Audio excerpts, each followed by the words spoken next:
The moment the waitress approached their table, something in the air shifted so gently that most people in the cozy Santa Rosa cafe didn't notice.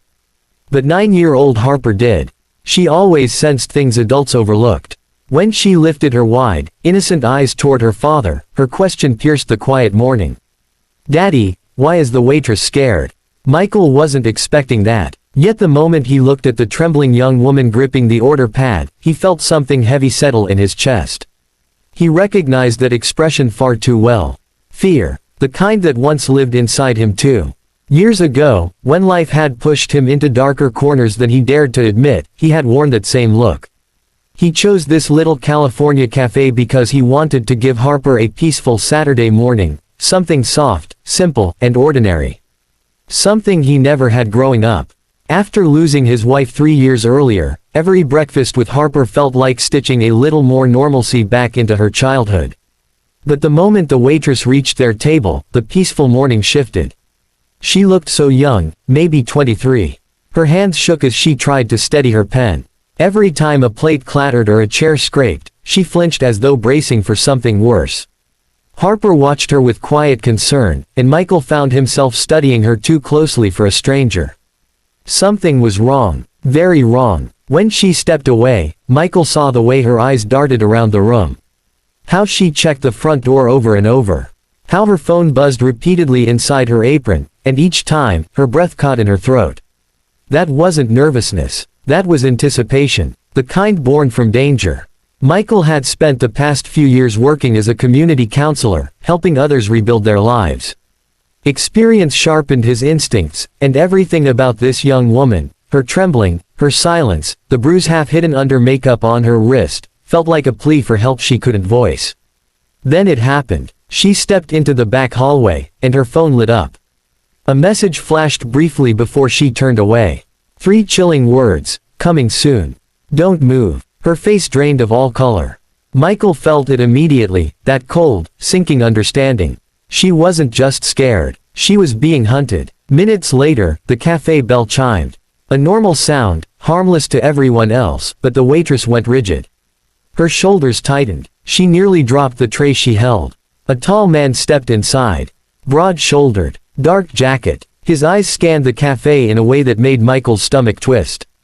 It was the same predatory look he had seen in too many broken homes and too many emergency rooms.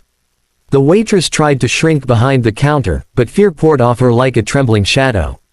Michael placed his hand over Harper's. She was watching everything, absorbing the tension without understanding it. He gave her a calm smile, the kind meant to reassure her even as his own pulse quickened. Some moments in life demand a choice: stay silent, or step in. Michael rose slowly. He didn't rush, didn't draw attention, didn't act like a hero. He simply walked toward the counter, positioning himself between the young woman and the man who had entered. The waitress pretended to clean the coffee machine, though her hands trembled too hard to even hold the cloth steady. Michael leaned slightly toward her, speaking gently, giving her something solid to anchor herself to. Her eyes lifted, and for the first time, he saw everything. The fear, the exhaustion, the desperate hope that someone, anyone, might notice. She whispered just enough for him to understand. She had left everything behind 3 nights ago. But he had found her again. Michael kept his posture calm, protective, steady. He didn't confront the man outright. Predators often fed on attention. But he made it clear without words that she was not alone. The man stiffened. His jaw tightened. He knew he wasn't getting near her today. After a long tense moment, he muttered under his breath and stormed out, slamming the door hard enough to make the windows shake. The young woman let out a breath so broken and shaky it sounded like she had been holding it for days. Tears gathered, not from fear this time, but from relief. From finally not being invisible. The cafe manager approached, concern written all over his face. Michael quietly explained enough for him to understand that this wasn't drama, this was danger. And the young woman needed safety more than anything. When Michael returned to his table, Harper looked up at him with admiration glowing in her eyes. Children didn't learn kindness by accident. They learned it from adults brave enough to practice it. As they finished their meal, Harper whispered, "Daddy, I hope she'll be okay." Michael squeezed her hand gently. Sometimes, he said, being noticed is the first step to being safe. And as he watched the young woman speaking with the manager, calmer now, her shoulders no longer shaking, he knew something had shifted for her today.